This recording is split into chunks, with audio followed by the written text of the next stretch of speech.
Ultimate Painters. Today we're going to talk about painting up my Stormcast Eternals Celestial Vindicators for Warhammer Underworlds. Check it out.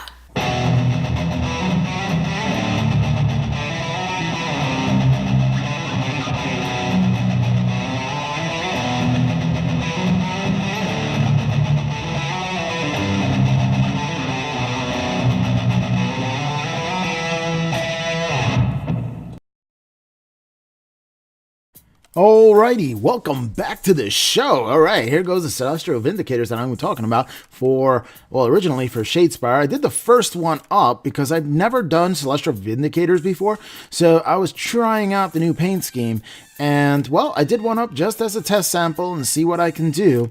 I always push to the next level on the model, so I'm always pushing to the next level on this one. Alright, so I'm going to start with Foundation White. If you want to see how I did the base coat, with white ink, and if you want to see if I did the base coat, you got to check up here. I'm going to put a link to base coats for Celestial Vindicators. Alrighty, so we have here both the shoulders. I'm going to do both of these units, I guess these models, at the same time to give you an idea. A lot of the things are going to transfer over from one mini to the other, so I'm basically going to concentrate on one mini for the most part. If I do anything different, like the shield on this one, I'm going to do that separately, and you're going to see it in sections, so I'm going to do all the parts together. So yeah, building up white is usually the bane of my painting ability. I always seem to either get it too thin, too thick, I don't know. I always have issues with white, and I've tried to do a lot of different techniques. I've failed a lot of different times. I really still have to practice more with white so I can get better with it. But until then, this is a speed build, so I'm not even masking, and I'm just going to town with the airbrush, and it seems fine. All right. Some Drakenof Nightshade. I'm going to put some shadows underneath the chest plate and other areas where I think shadow accrues or occurs within the model. All right, so some more shadows. I'm going to get shadows. I do shadows on the rib cages. I do shadows underneath it. But you see how I'm putting very little on. I'm letting it dry in layers, and then I'm darkening it wherever I think it needs more darkening. And I take my time in building up shadows. I take my time in layering paint, because when you don't, you wind up with paint streaks and everything else. So everything is diluted. Everything just put on a layer, let it dry, put on a layer, let it dry, put on a layer, let it dry some more until you're happy with it. So yeah, I'm trying to get the chest. I don't do an all over wash. This is more like a pin wash. I'm putting where the shadows, I feel like the shadows belong, because I don't want to be tied down to wherever the shadows and the recesses are actually, you know, just where it settles. I'd rather just put the shadows in and have more control over the fact. Part of the painting in thin layers is having that control. That's the whole idea behind painting a miniature to a higher standard, because you're not like slopping stuff on. You're actually controlling where the paint's going to go. You're dictating it. That's how I believe you get better at painting, when you dictate where things are going to go, when you consciously put an effort towards putting things where you want them to be, having your vision come to life within a model. That's where you really go to that next level of painting, where you know exactly what you're doing. Nothing is left to chance. Everything is intentional. If you ever read a book or something like that, everything in the book is intentional. All the words were selected for a reason. Alrighty, time for the leather bits. I'm going to Bootstrap leather from Privateer Press. I really like that mid-tone leather, the creaminess of that P3 formula Bootstrap leather. I always use it a lot for my leathers. And I just do that and put like a little wash on it, again dictating where I want it to go for the recesses and building it up slowly. Also, when you put this base layer on, I'm also putting it on slowly and doing it in several coats, not just 2, sometimes 3 or 4, just depends. Alright, so someone asked me how often do I thin, or how much do I thin my paints, and I thin my paints. Well, if you really want to get professional and do something for show quality, just when you think it's thin it some more. And then when you think that's enough, thin it some more. And you're really super thin. You may want to go some glaze medium, so you put some medium that doesn't separate and the paint doesn't get shiny on you. But as far as thin, I mean, the thinner really is the better, because the more coats, if you do like 17 coats on something, that's going to be the smoothest paint you could ever imagine, you know. So that's where it's at. It depends on what kind of quality you're going to. Show quality or what. If you're just going for tabletop, or maybe box standard or above box standard or above tabletop, then you're fine doing lesser coats. But if you really want to go for award-winning painting, you got to put in the time.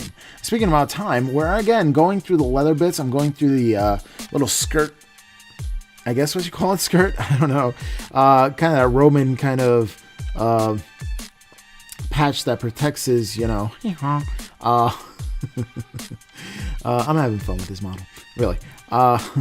But yeah, I wanted to do that leather. Some of them for the Celestial Vindicators, they have it in like a red or a cranberry.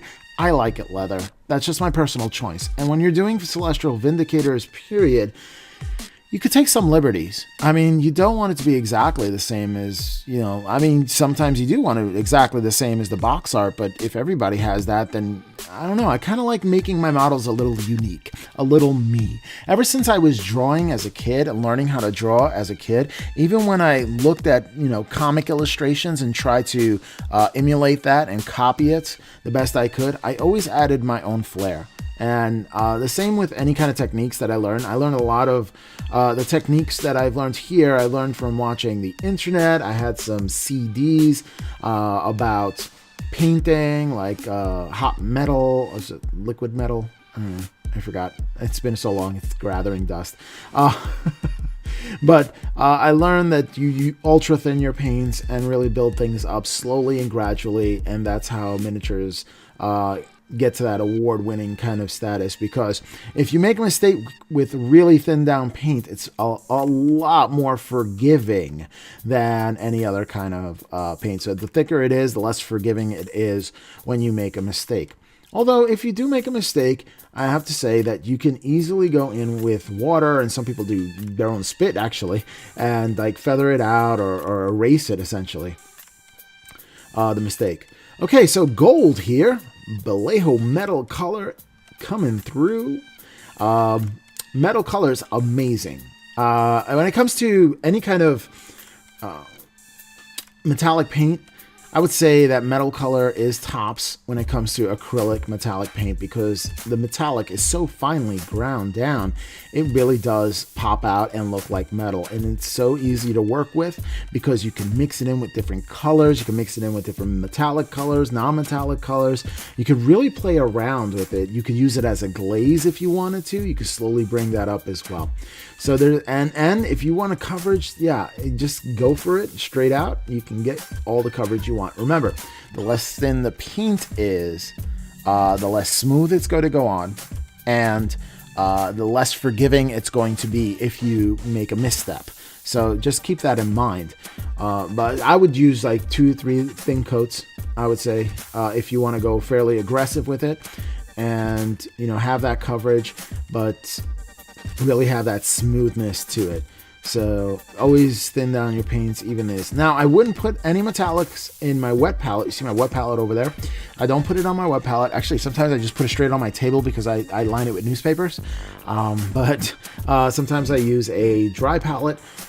I never put it in my wet palette because it can contaminate the wet palette. You could actually have some flakes in there. And some people are not, you know, they don't care, you know.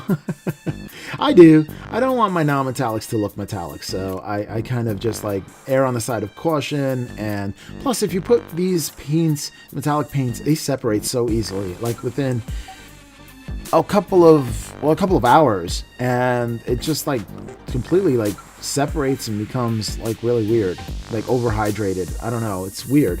It acts weird on a wet palette. I've tried it before on a throwaway wet palette, and it really does separate. Like, it turns almost black. Like this gold, all the golden flakes sink to the bottom, and it becomes like black on the top. And I really can't even differentiate that from the black paint that's on my palette.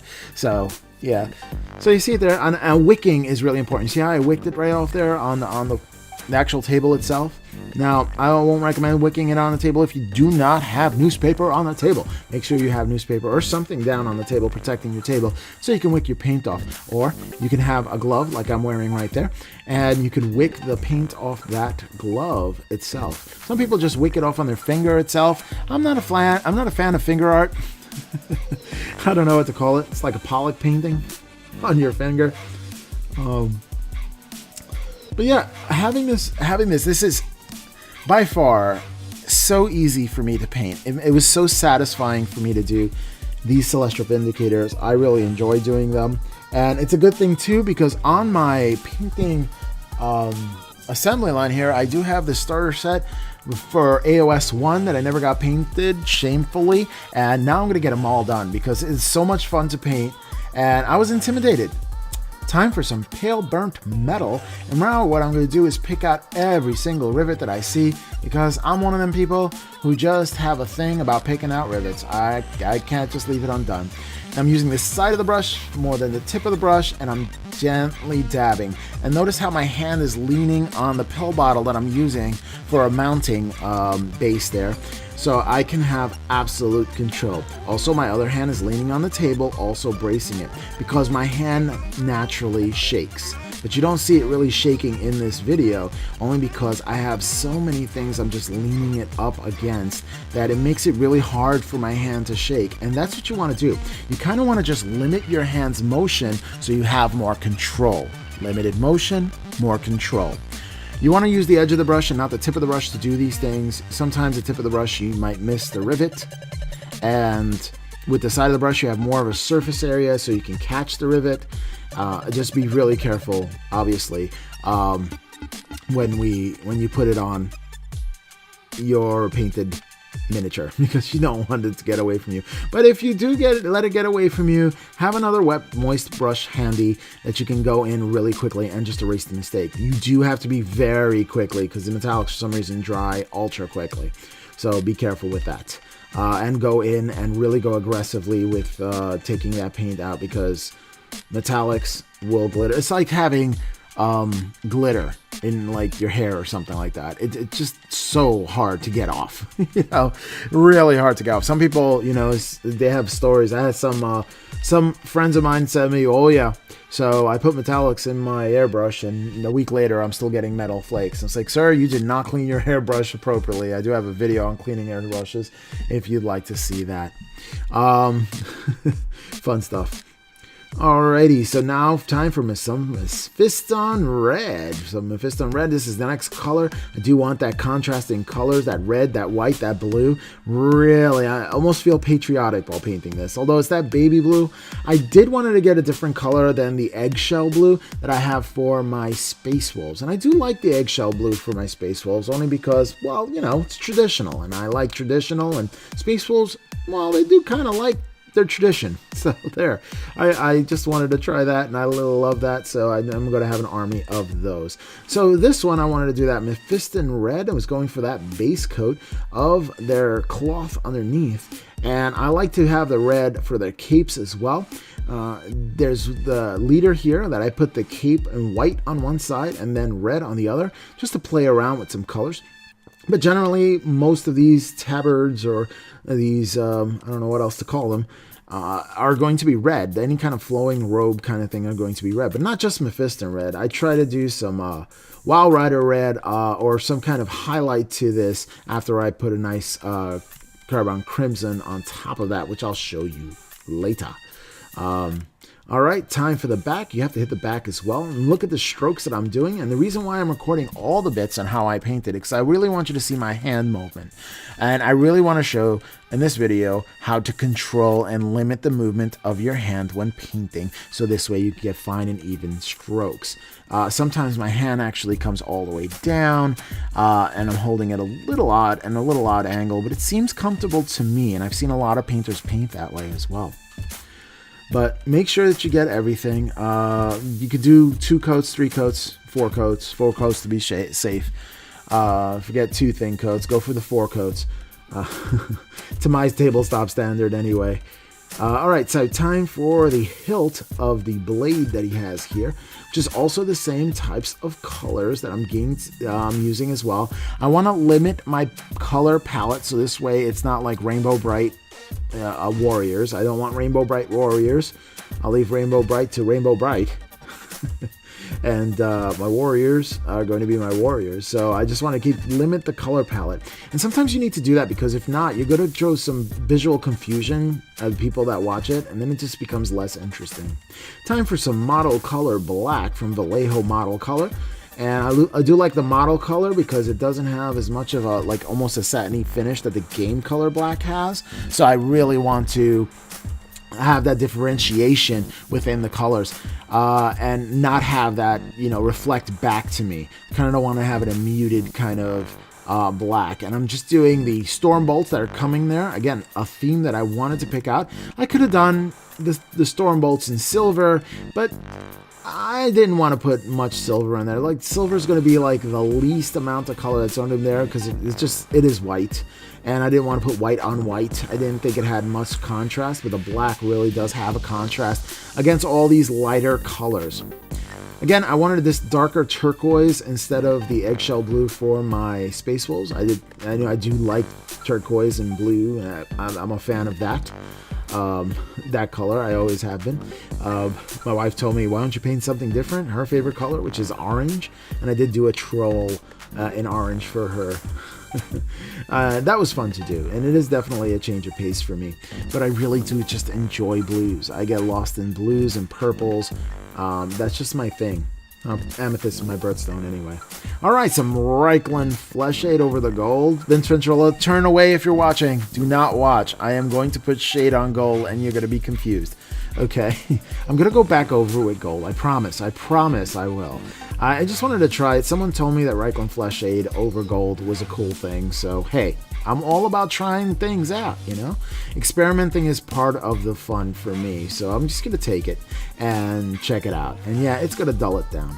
Maybe it doesn't have to be all shiny and new. All shiny and new. Come aboard. We're expecting you. The pale burnt metal, which is the next color that I paint. Oh, I'm stopped. Sorry. Alright, so pale burnt metal, I'm going for the hammer itself. Now, some people paint this hammer gold, and you can.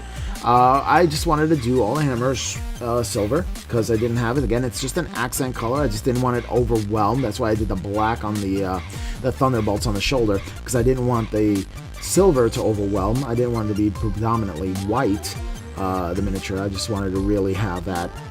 I wanted to have black show through as well. Alright, once I get that, I'm going to do some airbrush, and what I'm going to do is put in some Rotten Wood by Badger Minitaire, and I'm going to start that off as a base, nice dark base. Again, not masking everything off, because, I have a little bit of control with an airbrush, and been doing it for a couple of years now.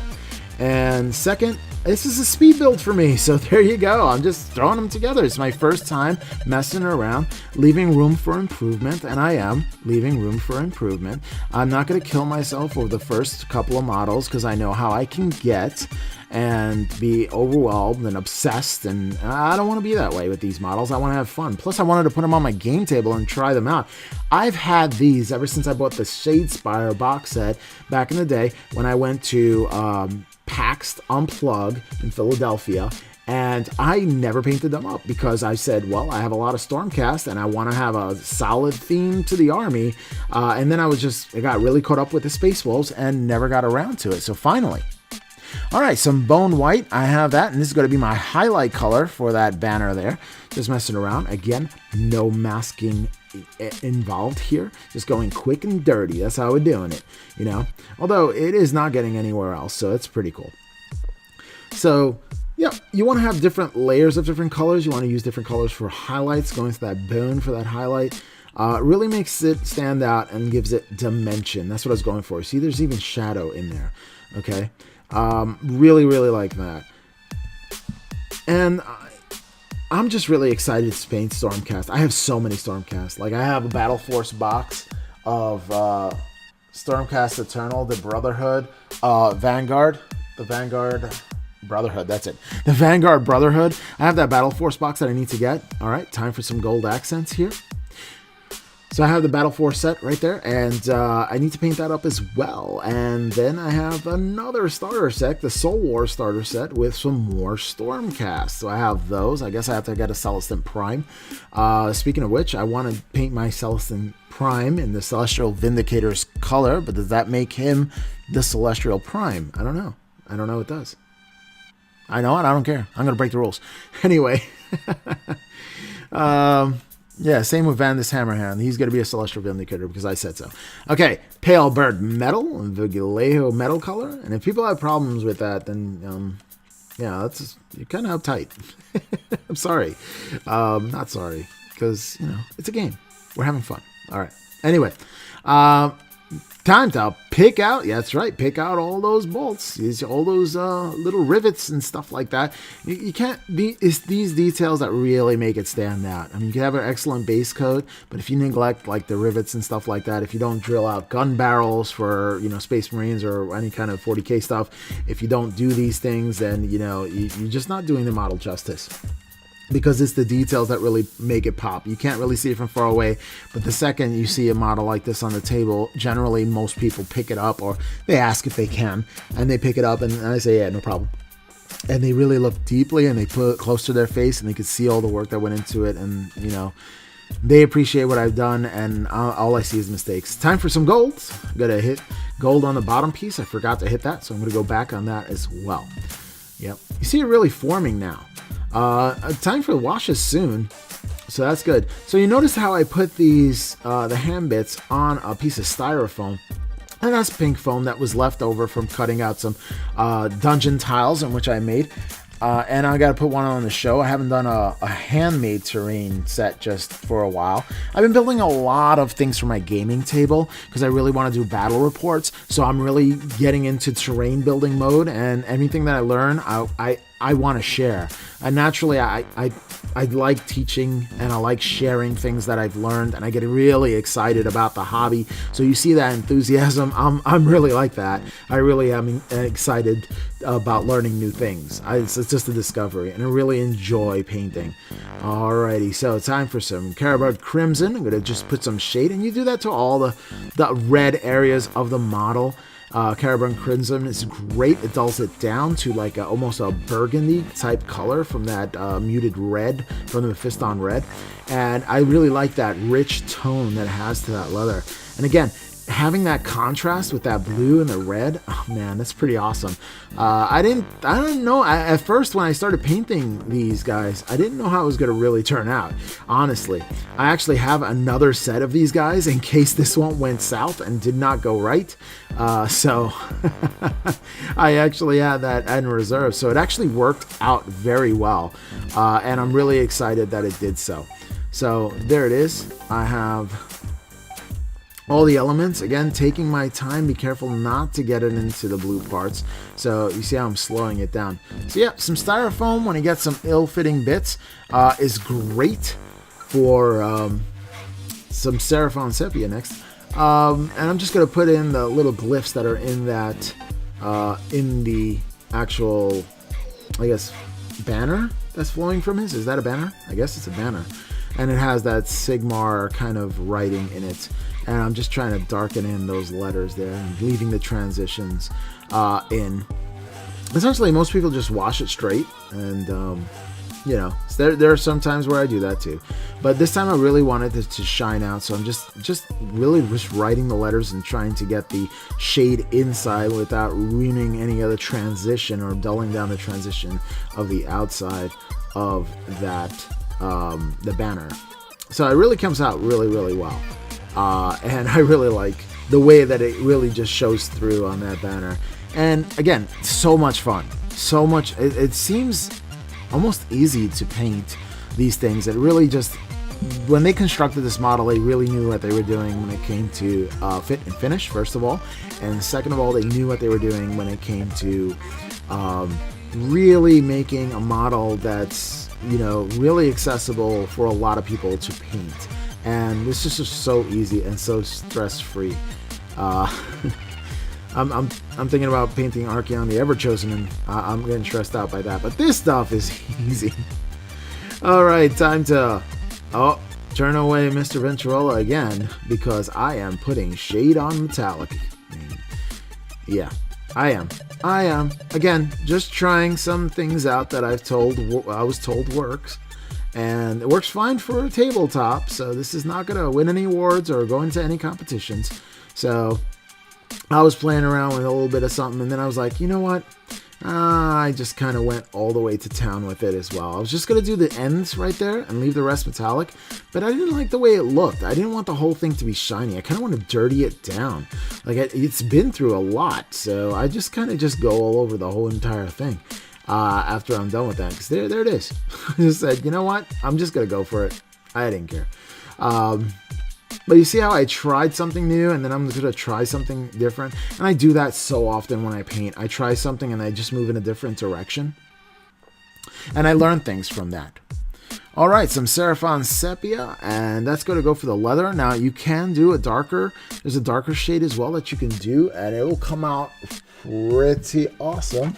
It's Agrax Earthshade. You can get some Agrax Earthshade and put that on as well. I've done that for the leather as well, especially when I want to differentiate that leather from the other leather. Also, what you want to do, if you want to, really make some scratches in the leather. You can actually take some bone white and make like little scratches going hexagonal, left and right, or like, I'm sorry, not hexagonal, but X's and little dashes to the right and dashes to the left. And because you just have little dashes in there, it actually adds variation to it. I've done that with other models as well as I was going through this. But this is a learning process, and we're learning together. And honestly, I think it came out pretty well for the first couple of models that I do of this. And I have a lot more models to do of this, but yeah, you could really see how the armor itself has a lot of highlights in it, and the red mixing with the green, and the brown doesn't look out of place. Neither does the silver, because it's more of an accent. But the flat of the hammer itself, I did not put a wash on. You can see that it's actually reflective a little bit, and that's because that's the surface that gets hit. So I wanted to leave that as if it was not grimy at all. Like, it gets hit all the time. So you can see a shine there to the tip of that hammer. All right, time for the shield. We're going to do some gold. This time we're going to do it through an airbrush. And I put some silly putty on the bottom as not to mess up any of the shield design that I did. And I actually put some, blue with a lighter blue on it. Again, the same way I did the base coat, I did for the shield itself, just putting a stripe of a lighter blue in the middle just to have that, different kind of variation to the actual color. So shooting this through an airbrush is fine. If you have any metallics, shoot it through your airbrush. Just make sure you thoroughly clean it out. When I say thoroughly clean it out, when you think it's clean it again.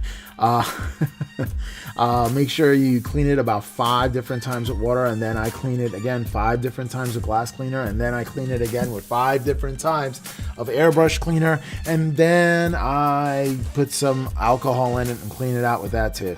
And then finally, I think it's clean, and there you go. And that's every time I use metallic through the airbrush. Next, I'm going to brush on metallic, which I prefer to do actually. I prefer to do it, but I just wanted that top piece, just playing around with things again, learning things on while I build and on the camera. And you can actually see the light spots, the blue light spots that I put on there. Kind of want to simulate almost like a cloudy effect, or some kind of like faded clouds. And that's what I was going for, and it really worked out pretty well. I mean, it turned out to be a streak, like going straight through it, and that's something I'm going to add to all the shields for my Stormcast Eternals. I'm going to add like that blue, but with a lighter blue streak, because just having it straight turquoise like that, it just doesn't have enough visual interest. Like, I wanted to add more of a story to it, like something. It had to have something. It was just a wide open space without anything, and that kills me when it comes to detail, because you could add something to it. There could be a story involved. Alrighty, so now time to do the middle part. I'm going to show you how I do it. Notice that my pinky is on the cork, and that's to steady my hand again, and my hand is pushing down on the cork itself with the glove there, and the other hand is laying on the table, And my arms are on the table, getting rested as well. So everything's on the table, leveling it and steadying everything in order to do this. Because you do not want to get metallic paint on something that, the blue shield like that, where it has all that little detail to it. Because then you're going to have to, well, kind of start over, and that really stinks. I mean, you only have so much time in your life. You don't want to waste it on that stuff, right? You kind of want to try to get it right on the first time, and it can get tricky. Just take your time, little motions. All right, going for the back and just going around the shield, getting that gold in, going around, and it just lended itself to going around in that gold. There has been some shields where I've done red on the inlay as well. But this one I didn't go for the red on the inlay. I'm just going to go for the gold. And you see, doing it in thin coats really work out. There is coverage there. Not complete coverage. I actually do this more than once to get complete coverage, as much coverage as I possibly can on it. And you know, doing it in layers like this is really important. Again, not getting those brush strokes, not getting it chunky. Super important to get it nice and clean and eloquent and getting it done, you know.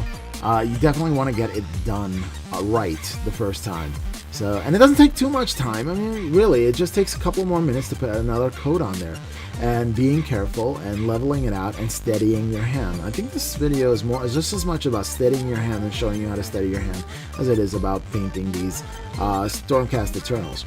Alright, so time for some black. I'm going to get black again. Black Thunder is where I was going for.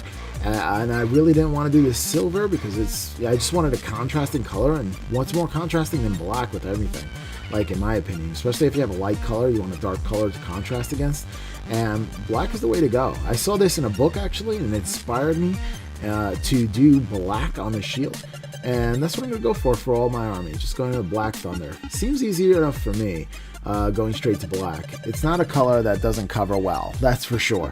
But also, it's a color that if you make a mistake, it will show, definitely. So again, just like the gold before, you want to take painstaking care as to not really, just make sure that your hand is steady and your strokes are strong. And strong, what I meant is controlled. Okay, some Reikland Flesh Shade on the gold itself.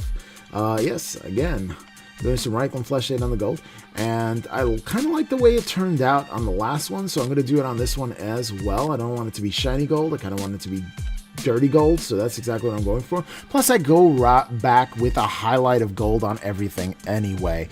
And then you can go up to silver and do a silver highlight on the edge, just to have that edge highlight to simulate the light actually reflecting off of it as well.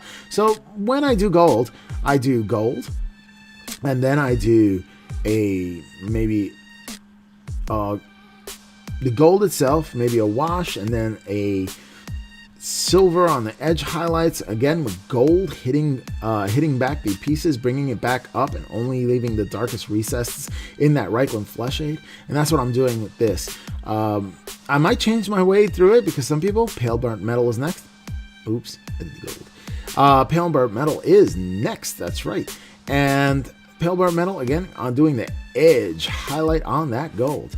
And it really makes it pop out. So it's really important to have those edge highlights because it really makes it shine as if it were shiny.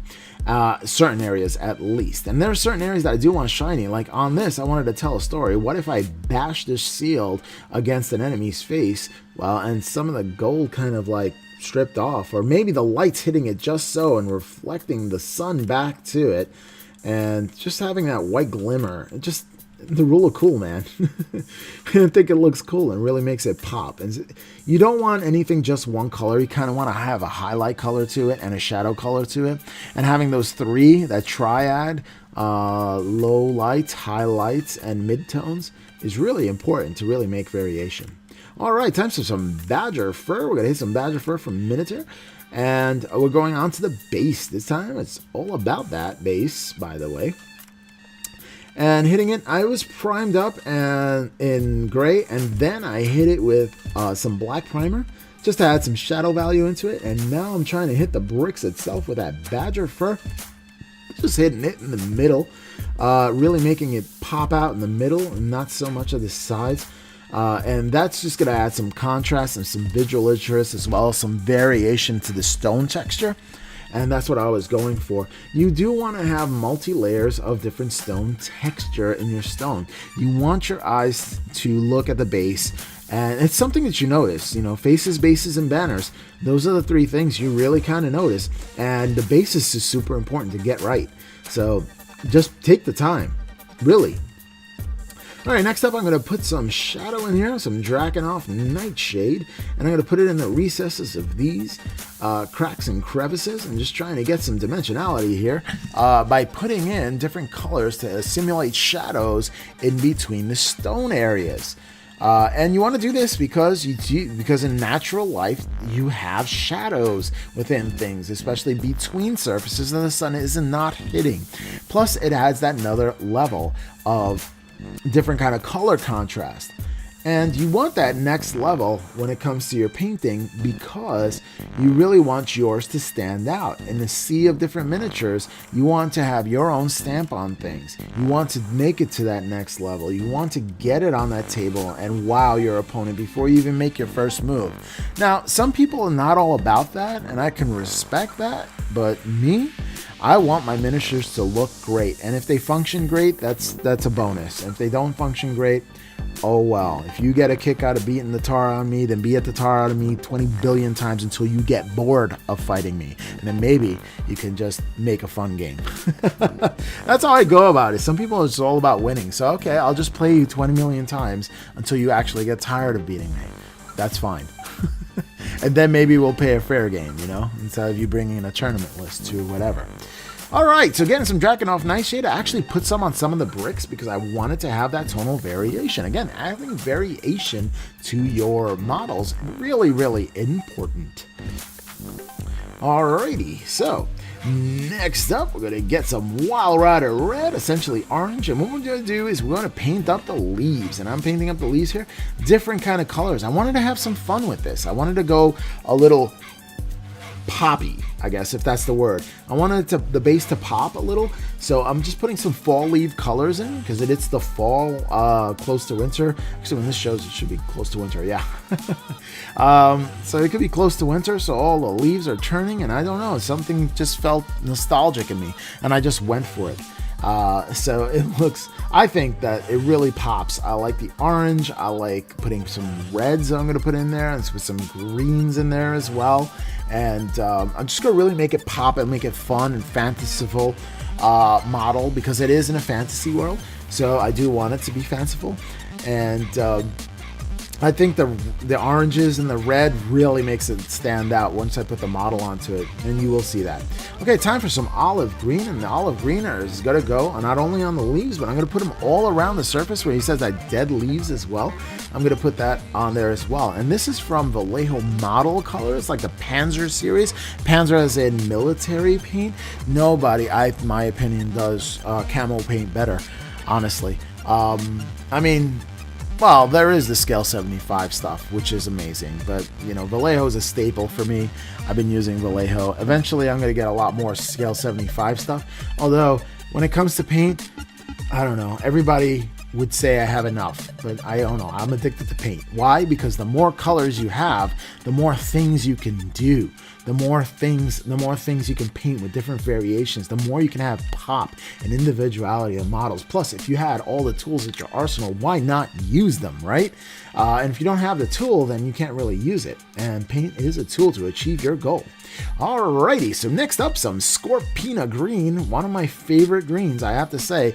It's really like that lime, loud, and proud color that mess pops on the table, pops across the room, really just pops everything out.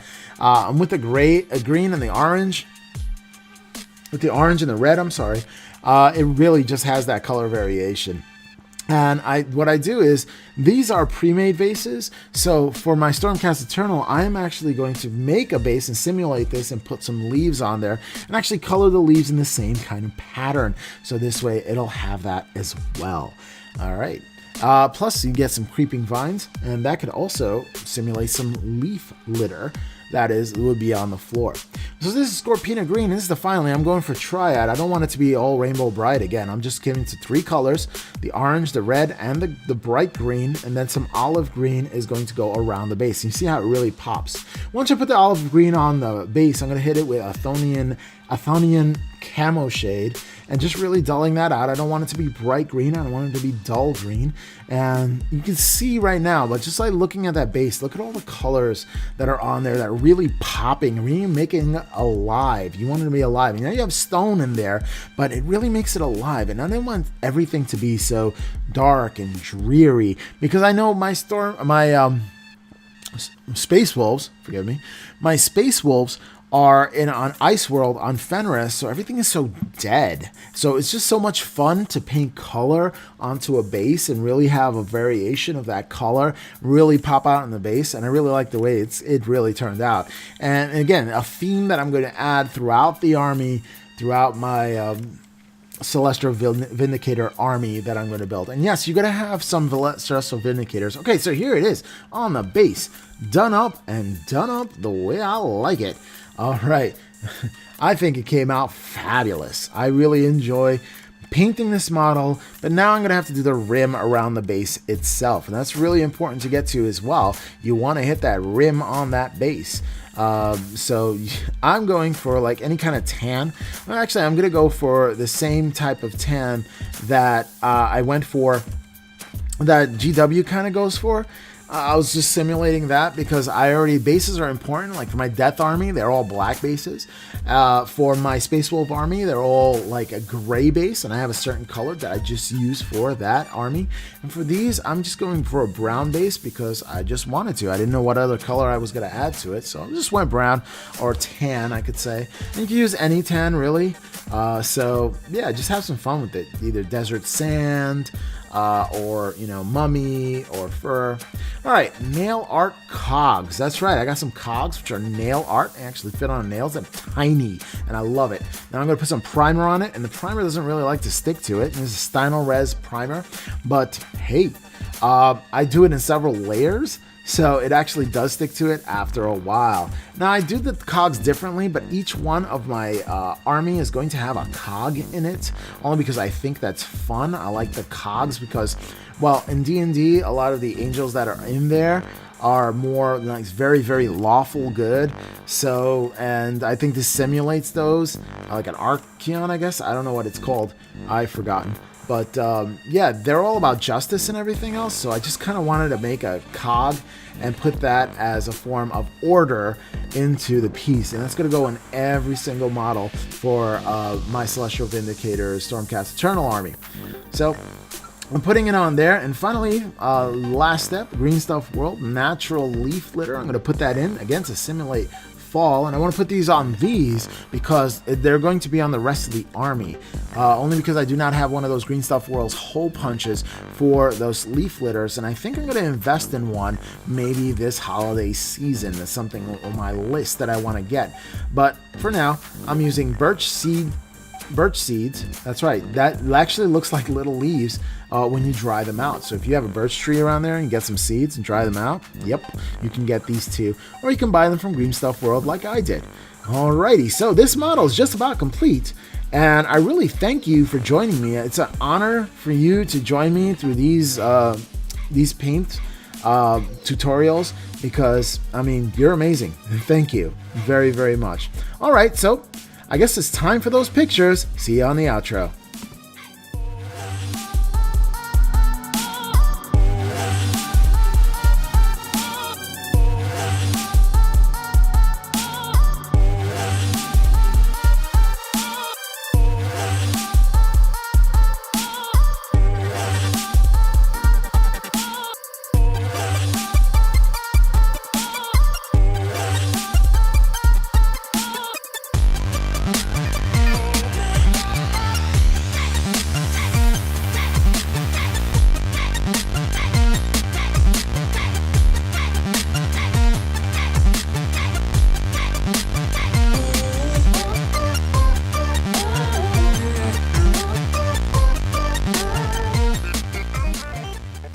Well, there you have it, all painted up and ready for the game board.